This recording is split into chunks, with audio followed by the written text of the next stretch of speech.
entregues à espada e ao cativeiro e ao despojo, à humilhação nas mãos de reis estrangeiros, como acontece hoje.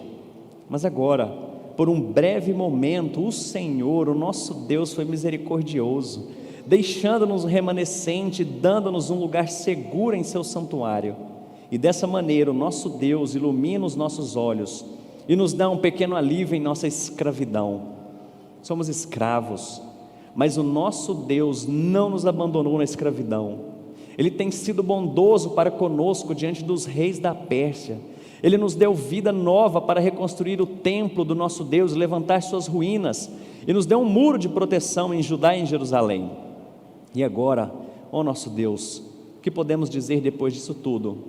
Pois nós abandonamos os mandamentos que nos deste por meio dos teus servos, os profetas, quando disseste: a terra que vocês estão conquistando está contaminada pelas práticas repugnantes dos seus povos. Com essas práticas eles encheram de impureza toda a terra.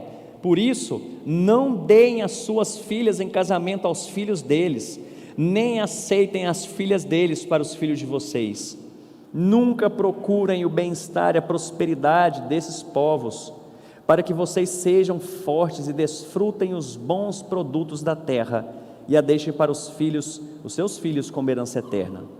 Depois de tudo que nos aconteceu por causa das nossas más obras e por causa de nossa grande culpa, apesar de nos teres punido menos do que os nossos pecados mereciam, ó Deus, e ainda nos teres dado um remanescente como este, como podemos voltar a quebrar os teus mandamentos e realizar casamentos mistos com esses povos de práticas repugnantes? Como não ficarias irado conosco? Não nos destruirias e não nos deixarias sem remanescente ou sobrevivente algum? Ó Senhor Deus de Israel, Tu és justo, e até hoje nos deixaste sobreviver como remanescente.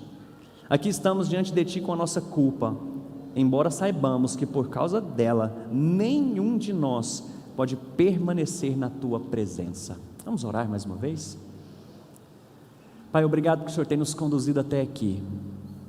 Rogo diante da Tua santa palavra, para que o Senhor nos abençoe e nos guie. Pai, ajuda-nos a perceber quão desprezível é o pecado diante do Senhor. Pai, ajuda-nos a lutar contra os pecados da nossa vida, porque nós fomos criados para honrar o Senhor e é isso que nós queremos fazer. E eu rogo a Ti que diante da Tua santa misericórdia, o Senhor nos abençoe nesse momento, dando-nos entendimento da Tua vontade, da Tua palavra. E nós oramos assim em nome de Jesus, amém. Imagina uma situação, que todos os dias você fosse convidado para vir aqui para a igreja, para conversar comigo, pastor Vinícius, e tivesse uma tela, nós sentássemos na nossa sala, já falei para vocês, né, na nossa sala nova, toda equipada, cheia de comida lá para nós conversarmos e termos um tempo nosso juntos lá, mas tivesse uma tela, e nessa tela passasse as suas 24 horas, desde o momento que você estava dormindo, você acordou, e passasse todo o seu dia ali, numa câmera muito rápida, né, chamada de time-lapse, imagina, muito rápido, mostrando todos os eventos que aconteceram no seu dia. Isso seria constrangedor para você? Agora imagine, que quem tivesse sentado na cadeira, não fosse nem eu, nem o pastor Vinícius, fosse Deus, e você prestando contas dos seus dias todos. Eu estou te falando isso porque muitas vezes nós perdemos essa perspectiva que nós estamos diante de Deus em todos os momentos da nossa vida, e diante da banalização que nós temos, talvez do pecado, nós perdemos essa perspectiva de que o pecado é agressivo, que o pecado é asqueroso diante de Deus, e a gente começa talvez a dar algumas desculpas. E talvez se estivesse passando esse vídeo e Deus pausasse e falou: mas o que foi isso aqui? Ele falou: ah, Deus, sabe como é que é, né? A carne é fraca, né? O Senhor também me ajuda, né? Será que Deus aceitaria uma desculpa assim? E então, diante desse texto que nós lemos, diante do pecado de um povo e da reação de Esdras diante do pecado, é que também nós podemos aprender, e interessante, nós podemos perceber aqui que tem algumas coisas que são culturais para ele, o fato dele rasgar as suas vestes, puxar a sua baia, você vê que foi algo violento para ele, porque o texto diz que ele puxou e arrancou a sua barba, arrancou o cabelo da sua cabeça. Então, apesar de entendermos que isso envolve algo cultural aqui, mas nós só podemos aprender sim algumas lições de como que nós podemos reagir diante do pecado. E eu quero só citar aqui uma frase de um homem chamado Alexander Pope, porque ele diz assim: o pecado é um monstro de aparência tão assustadora que a ponto de ser odiado precisa ser visto. No entanto, visto com muita frequência, familiarizado com o rosto dela, primeiro suportamos, depois sentimos pena e depois nos abraçamos. Pecado, o conceito de pecado no Novo Testamento é errar o alvo. Mas qual que é o alvo? Qual que é o alvo que todos nós temos? Está escrito aí: a glória de Deus. Um dos grandes documentos que nós, como igreja presbiteriana, confessamos, faz algumas perguntas a respeito da nossa fé. Resume tudo aquilo que nós cremos, e tem um desses documentos, uma confissão, um catecismo, chamado de catecismo, que faz uma primeira pergunta e fala: qual é o fim principal do homem? Qual é a finalidade do homem? Para que nós existimos? E a resposta é: glorificar a Deus e desfrutar dele para sempre. E esse é o alvo que nós temos. Qual que é o alvo do cristão? Qual que é o alvo do crente?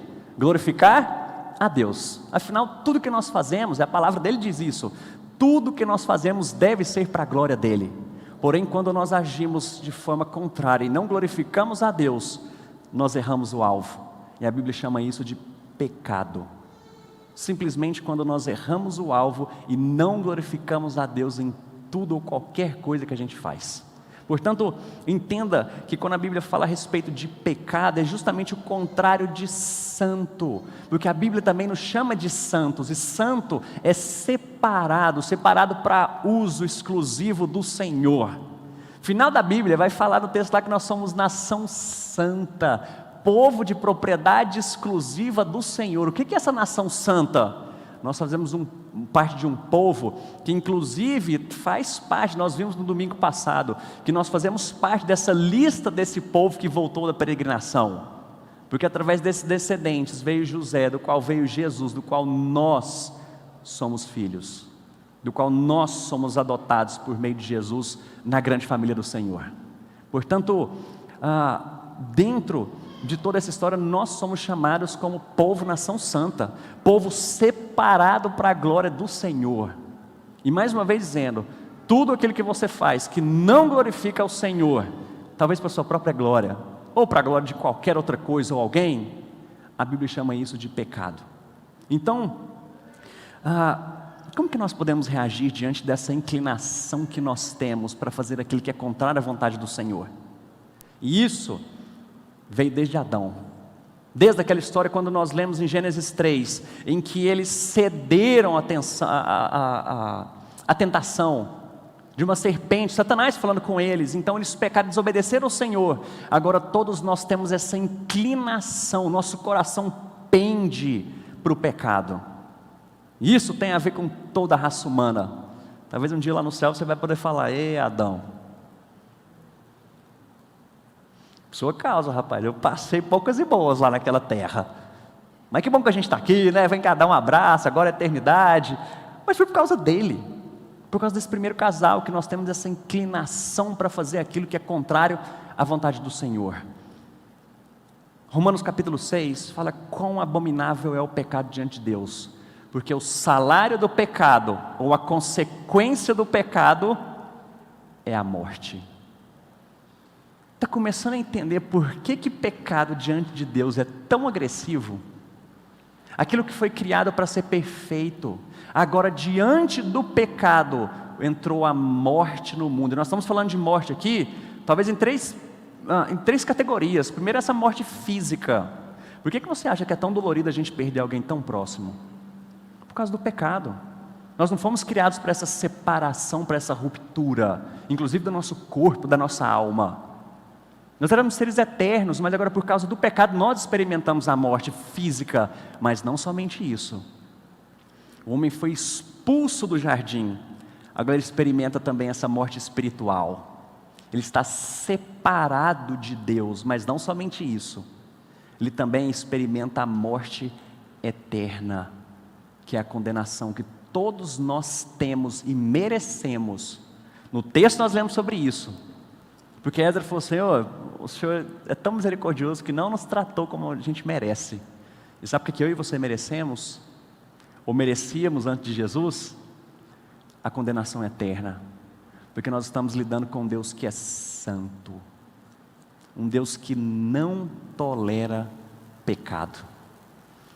E eu quero diante disso que você perceba quão asqueroso é, quão agressivo é o pecado diante desse Deus que nós estamos aqui hoje diante dele. Mas então, posso falar isso? Como que nós vamos lidar então com o pecado que existe na nossa vida?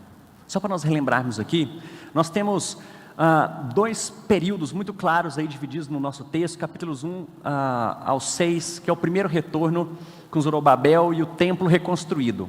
Ok? O altar e o templo reconstruído, o povo faz um culto e muita alegria. Mas depois tem uma oposição, ficam um tempo parados, eles voltam essa obra, mas o templo é concluído. Então, o segundo retorno, Esdras, a partir do capítulo 7, começa a narrar isso e mostra quem é Esdras. Mostra algumas coisas a respeito da sua vida pessoal e diz que ele dispôs no coração a servir ao Senhor, buscar a sua palavra e a sua vontade. E assim ele fez, veio com uma leva de gente. E Esdras, no capítulo 8, vem falar como que foi essa volta. Algumas pessoas ali no meio do caminho, eles percebem que não tem alguns levitas, param e sempre falando: a boa mão do Senhor está sobre nós. A boa mão do Senhor está sobre nós. Um episódio muito curioso aqui, que ele diz que ele não pediu guarda real, ele não pediu proteção. E ele fala para o povo: gente, vamos jejuar. Porque eu fiquei com vergonha, porque eu falei que esse Deus, a boa mão desse Deus estaria sobre nós durante toda essa viagem, agora como que eu vou pedir proteção para o rei? Então eles vão sem proteção e falam: gente, vamos jejuar e orar. Mas a boa mão do Senhor sempre esteve sobre eles. E aí, você imagina essa história? Eu acho que consegue imaginar, porque isso reflete quem nós somos. Por que o povo estava escravizado? Consegue lembrar? Por causa da idolatria. Um povo idólatra. Sabe o que é idolatria? Errou o alvo, pecado. Por causa dessa idolatria, um povo que foi separado, essa nação santa, separada para adorar e honrar o Senhor, agora no meio de um povo pagão, com as mesmas práticas, adorando outros deuses. Deus pesa a mão sobre eles, agora eles estão no cativeiro, escravos. Mas passa um tempo depois, o próprio Deus permite com que esse povo retorne. Eles rodam 1.500 quilômetros mais ou menos para chegar e reconstruir esse templo. Tem toda essa história que nós recapitulamos aqui de perseguição, é carta para rei, e volta essa história. Eles depois de 15 anos reconstroem isso daí, agora tudo caminhando bem. Agora você imagina, vamos voltar lá para o primeiro cativeiro, quando o povo sai do Egito, povo escravo, Deus liberta, e o povo vai contente no deserto, não vai? Reclamando o tempo inteiro. Mas tudo bem, passa essa história. Esse povo sai da Babilônia, volta para Jerusalém, as coisas tudo caminhando, templo reconstruído, eles vivendo essa vida maravilhosa. E cerca de alguns meses, cerca que a história nos conta, mas nós temos a ideia aqui de cerca de 4 meses depois. Qual que é a notícia que chega para Esdras?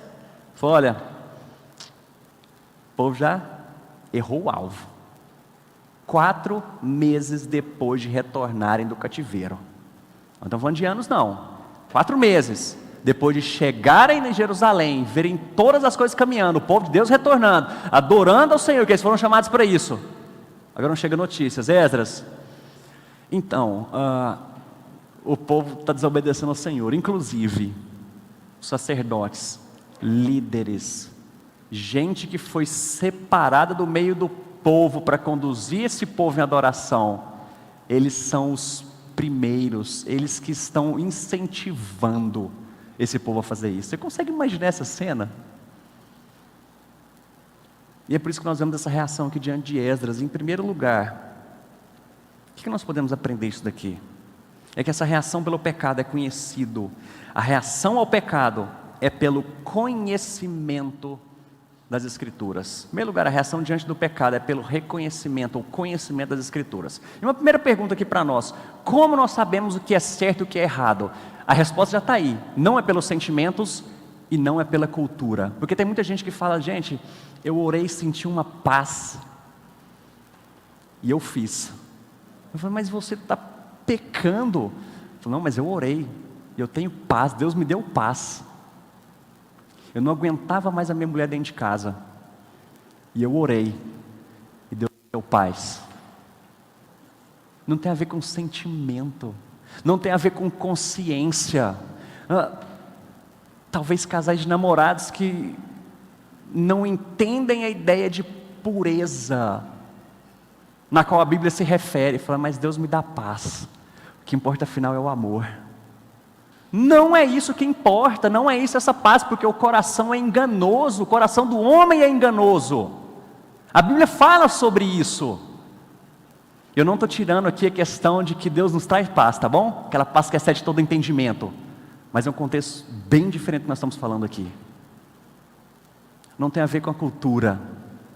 Não tem a ver com aquilo que as pessoas, com a nossa sociedade fala. Mas tem a ver com o conhecimento da Santa Escritura. Tem a ver com a vontade de Deus revelada na palavra dEle. E o conhecimento a respeito de pecado e a nossa reação diante do pecado tem a ver com essa palavra. Não tem a ver simplesmente com aquilo que você sente. Nós precisamos de conhecimento a respeito da palavra de Deus. E é isso que vai nos colocar novamente no alvo certo, que é glorificar o Senhor. É por isso que nós damos tanta importância a essa palavra. É interessante que a Bíblia nos revela o que é pecado. E como que esse povo sabia que isso era pecado? Esdras depois vai fazer uma citação aqui, não literal, mas Deuteronômio, capítulo 7, fala a respeito disso. Olha só o que diz o versículo 4 de Deuteronômio 7. Pois elas fariam desviar teus filhos de mim, para que servissem a outros deuses, e a ira do Senhor se acenderia contra vós outros, e depressa os destruiria. Isso aqui, um nome mais bonito e chique para isso aqui é sincretismo. Gente que tem vivido o mundo. Gente que se declara cristão, mas tem amado o mundo. Mas nós vamos encontrar alguns outros textos, por exemplo, 1 João capítulo 2, versículos 15, que diz, não ameis o mundo nem as coisas que há no mundo. Se alguém ama o mundo, o amor do Pai não está nele. Tiago 4,4 diz, infiéis ou adúlteros, não compreendeis que a amizade do mundo é inimiga de Deus? Aquele, pois, que quiser ser amigo do mundo, constitui-se amigo de Deus. Um contexto que nós temos aqui, ele é muito específico, estava falando de casamento misto. E por que Deus não tolerava esse casamento? Isso era desde a época que Josué veio conquistar a terra prometida. Ele falou, olha, não é para sobrar ninguém. Por quê?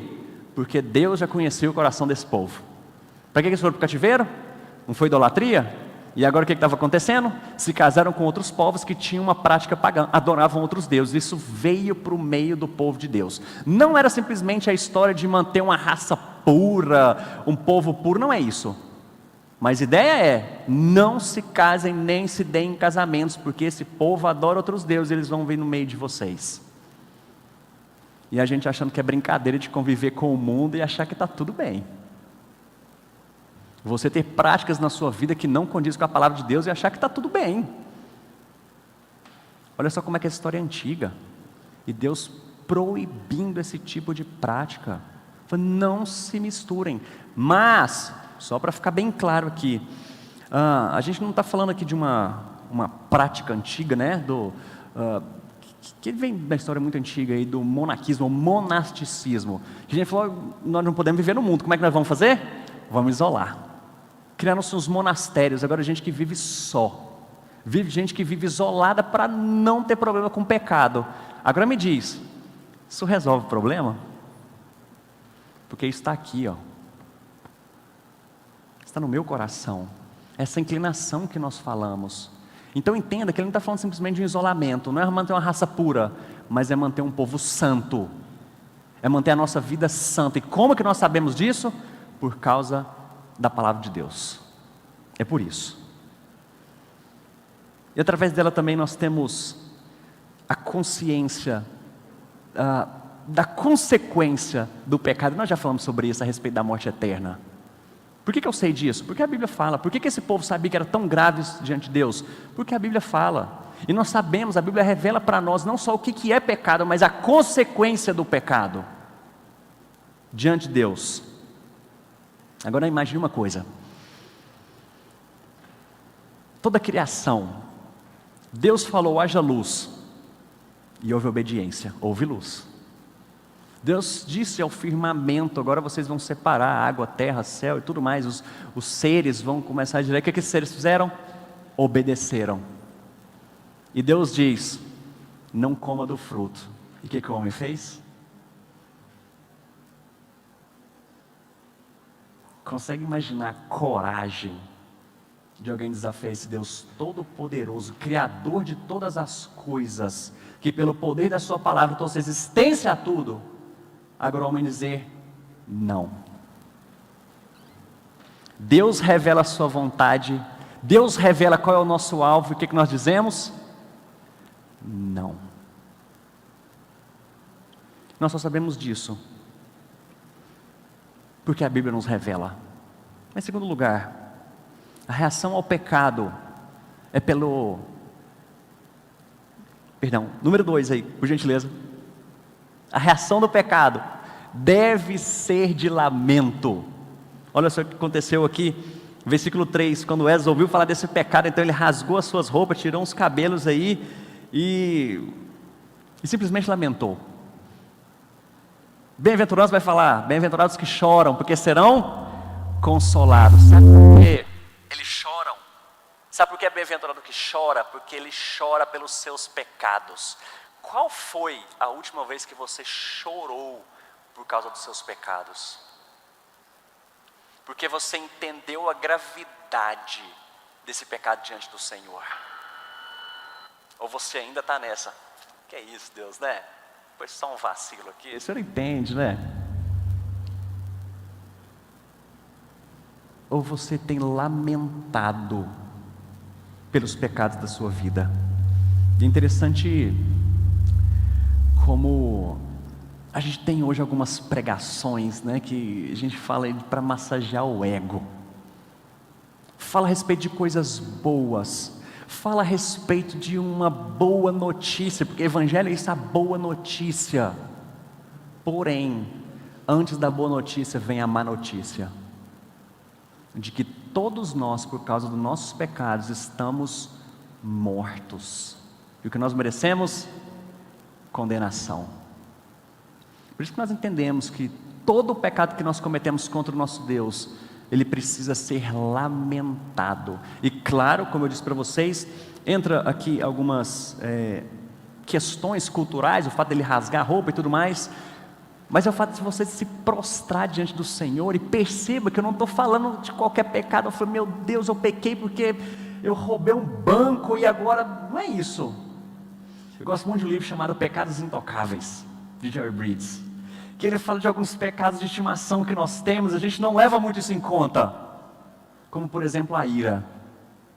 E muitos de nós, falo muito de nós porque eu me incluo, temos problema com a ira. Mas a gente fala, é minha personalidade. Muitos de nós temos problemas com a nossa língua, não só pela fofoca, mas as coisas que a gente fala, a maneira como nós conversamos com o outro. Mas eu digo, eu sou assim, não é mesmo? A gente começa a dar desculpa, falar, mas é a minha história, sabe? Entende, Deus? Às vezes a gente tolera aquele olhar que não deveria ter, aquele pensamento que não deveria ter. A gente tolera coisas dentro da nossa casa, coisas que nós assistimos, ouvimos. Fala, Deus, não é tão grave assim. Porque eu acho que grave é adultério, gravidez sem casamento ou coisas do tipo. Mas todo tipo de pecado deve ser lamentado na presença do Senhor. Mas terceiro lugar, a reação ao pecado é confessá-lo. Lembra então que isso envolve conhecimento diante da palavra de Deus, isso envolve lamento, porque nós estamos de um Deus santo, mas envolve confessar ou confissão de pecados. É uma confissão sem desculpa e ao Deus da misericórdia. É interessante quando nós olhamos para esse texto aqui, nós vamos ver alguns elementos dentro dessa confissão que Esdras faz. E o primeiro lugar que nós vemos aqui desses elementos é que a confissão reconhece a justiça absoluta de Deus em todas as suas relações. Olha só o versículo 13, quando ele reconhece que Deus deu menos do que eles mereciam. Versículo 14 vai falar exatamente a mesma coisa, só que ele falou: Deus, o que a gente merecia era ser destruído. E versículo 15: Senhor, Deus de Israel, justo és. O Senhor é justo diante daquilo que Ele faz, e você às vezes está pensando assim, mas que Deus malvadão, não é? Vai condenar por causa de um pecadinho, por causa... Deus é justo, e é por isso que nós merecíamos isso. E a confissão de pecados envolve essa história de Deus, o Senhor é justo, e o que eu mereço é justamente a condenação. Mas não só isso, a confissão também submete-se aos tratos justos de Deus, sem queixa ou sem desculpa. Esdras não ficou dando desculpa, falou: Senhor, mas também, né, por que o Senhor não deu filhas aqui, deu mulheres, esposas aqui, ou esposos para o nosso pessoal? Eu falei: Senhor, mas o Senhor também deixa a gente aqui no meio?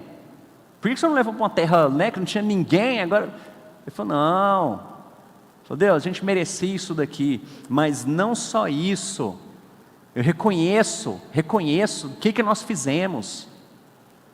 Ele ficou dando desculpa pelos problemas que ele tinha, e olha que não era problema dele, era problema do povo.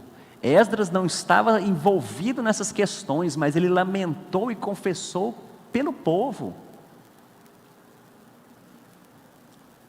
Mas também, essa confissão concorda com Deus a respeito da visão que Ele tem dos nossos pecados. Versículo 6, Esdras admite a sua vergonha porque diz: as nossas iniquidades se elevaram sobre as nossas cabeças, como se ele estivesse afogando em iniquidade. Mas em um último ponto aqui dessa confissão, que é a melhor parte dessa história. Essa confissão lança o pecador na misericórdia imerecida de Deus, baseada no sacrifício de Jesus. Quando ele vem falando no versículo 8 e 9, mas agora, por um breve momento, o Senhor, o nosso Deus, foi misericordioso, deixando o remanescente, dando-nos um lugar seguro em seu santuário. E dessa maneira o nosso Deus ilumina os nossos olhos e nos dá um pequeno alívio em nossa escravidão. Somos escravos, mas o nosso Deus não nos abandonou na escravidão. Agora é onde essa história toda muda. Porque apesar dos pecados, apesar da gravidade deles entenderem, e Esdras entender que esse era um pecado do povo, isso afetava o povo de Deus de uma forma geral. Entenda que o seu pecado e o meu pecado envergonham o nome de Deus e afeta o reino de Deus. Mas agora ele diz: Senhor, o Senhor é misericordioso, o Senhor deixou um remanescente, um povo que voltou e abriu os nossos olhos. Mas quando a gente vai para o Novo Testamento também fala de um remanescente, um que se fez carne, um que habitou entre nós, santo, sem pecado, um que cumpriu toda a lei do Senhor, que não envergonhou, que inclusive cumpriu o plano dele de morrer numa cruz, derramar aquele sangue e pagar pela nossa dívida. Esse remanescente é Jesus Cristo. Diante dos nossos pecados, nós lamentamos, nós confessamos, mas nós temos a certeza de que Deus nos perdoa por causa de Jesus Cristo. Esse é o Evangelho. Ele tem a má notícia de que nós estávamos mortos, condenados, mas a boa notícia é que em Jesus Cristo, agora sim, nós somos mais que vencedores. Nós temos a esperança de vida eterna. Nós temos essa esperança de que quando nós estamos aqui, confessamos nossos pecados, e você no seu dia a dia confessa os seus pecados, Jesus Cristo intercede por você. Ele é o seu advogado, e é por isso que nós temos nossos pecados perdoados. Essa é a grande esperança que nós temos. E é por isso que eu digo para vocês que, diante dos seus pecados, confie plenamente na misericórdia e no cuidado desse Deus, não nas suas próprias forças, porque você não seria capaz de chegar diante de Deus santo. E pode ser que você está pensando e falar: mas eu não sou tão mal assim, né, para Deus querer me condenar. Me lembro, há alguns domingos, o pastor Vinícius fazendo isso, falou: vamos colocar na balança os seus bons atos e os seus atos ruins, qual que talvez penderia mais? Eu tenho certeza da resposta, e não vão ser os seus atos bons, e basta um pecado para que você mereça condenação. Porém, quando a gente se coloca diante de Jesus Cristo, confessando como nosso Senhor, nosso Salvador, o nosso Redentor, agora nós temos essa esperança de ter pecados perdoados, de que a gente pode lutar todos os dias contra esses pecados. Não porque isso vai nos condenar, mas porque nós amamos o nosso Redentor. Nós amamos o nosso Deus, que nos separou, que um dia nos chamou, que nos livrou, que teve misericórdia, que livrou a nossa alma da condenação eterna. É por isso que nós obedecemos e honramos a esse Deus. Não para que no dia do juízo você chegue nele lá e fale: Deus, tudo bem, eu tive uns vacilos, mas se não for Jesus Cristo ao lado dele falando assim: eu morri por ele, o meu sangue foi por ela, se não for por isso, não vai ter alguém chamando para você: vem e entra no meu descanso. É somente por Jesus. Renda-se a esse Jesus. Por Ele que nós temos essa esperança. Concluindo, nascemos em pecado, e quem não tem consciência disso assemelha-se a um peixe que não tem noção do que está molhado. Todos nós somos pecadores, todos nós. Portanto, lamente, confesse e confie na graça de Jesus. Mas, para a gente aplicar isso, o que nós podemos fazer ou devemos fazer? Primeiro, reconheça os seus pecados e não os chame apenas de falha de caráter. Não chama isso só de, minha fraqueza. Não, mas reconheça os seus pecados. Segundo lugar, confesse-os. Confesse-os a Deus e àqueles que você ofendeu. Esdras estava fazendo isso aqui pelo povo, certo? E muitas vezes nós pecamos contra pessoas. Se esse é o seu caso, confesse para Jesus e vai pedir perdão também para as pessoas que você ofendeu. Terceiro, lute decididamente contra cada pecado em sua vida. Lute. Meus irmãos, eu sei que tem pecados que são muito difíceis da gente lidar, porque por vezes nós confessamos, a gente tem a boa vontade e quando passa um tempo a gente cai de novo. Nós confessamos, levantamos, entendemos a graça do Senhor, e quando passa um tempo, a gente cai de novo. É por isso que nós estamos aqui, para caminhar juntos como povo do Senhor, porque ninguém caminha sozinho. Ninguém caminha sozinho. Lute, conte conosco, conta com seus pastores, conta com a liderança, conta com a sua igreja, para ajudar você nessa. E olha só, trate os pecados de estimação do seu coração.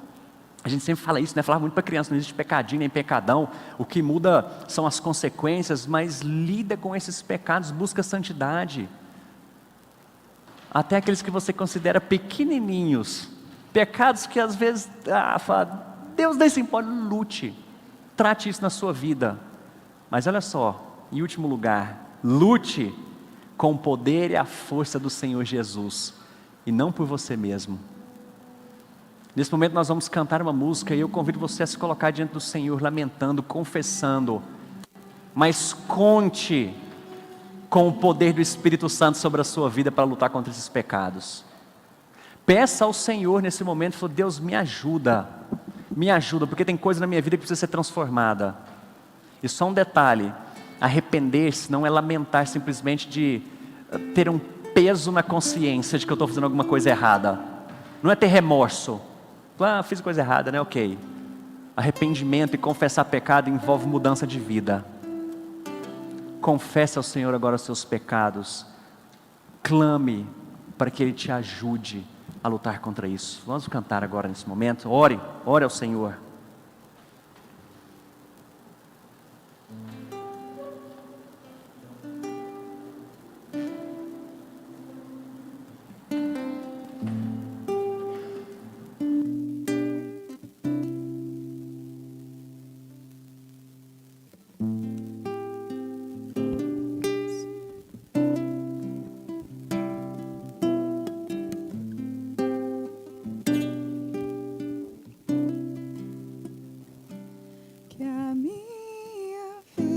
Seja que uma canção, uma só voz, que a minha vida seja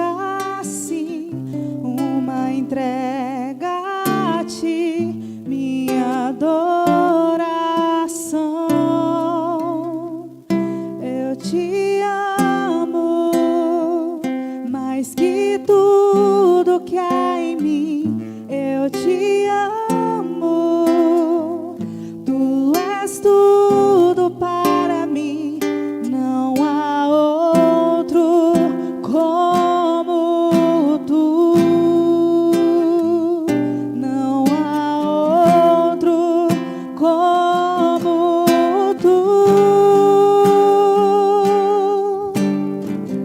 Tu és o meu abrigo e tudo que eu preciso eu só encontro em ti. Socorro bem presente, o meu melhor amigo, aquele que morreu só por me amar.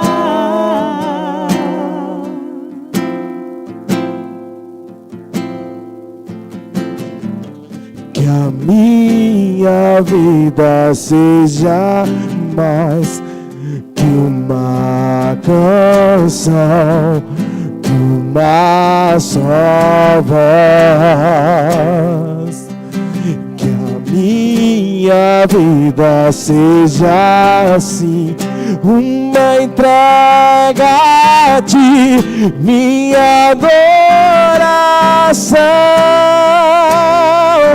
Eu te amo Mais que tudo para mim, eu te amo. tu és Tudo para mim, não há outro como tu.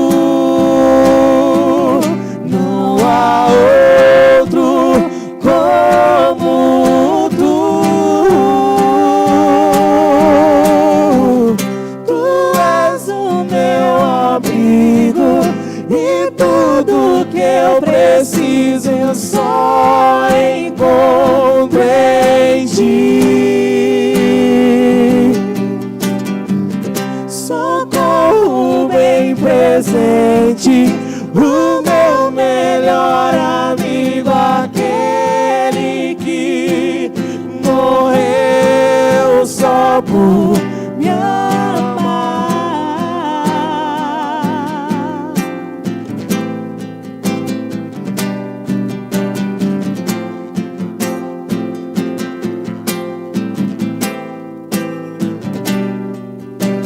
Sim, eu sei que esse amor não mudará, mas para sempre viverá aqui dentro de mim.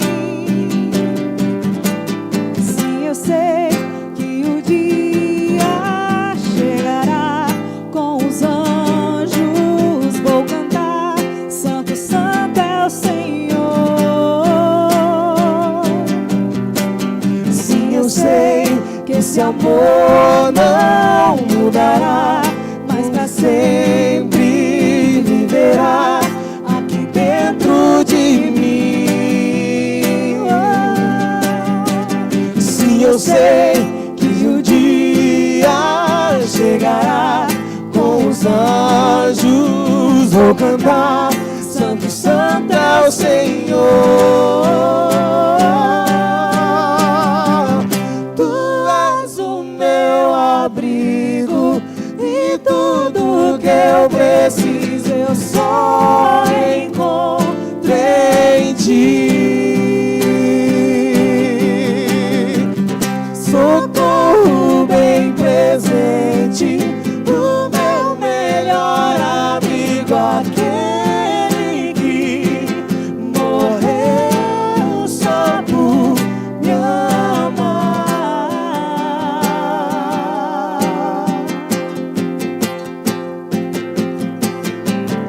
Tu és o meu abrigo e tudo que eu preciso eu só encontro em ti.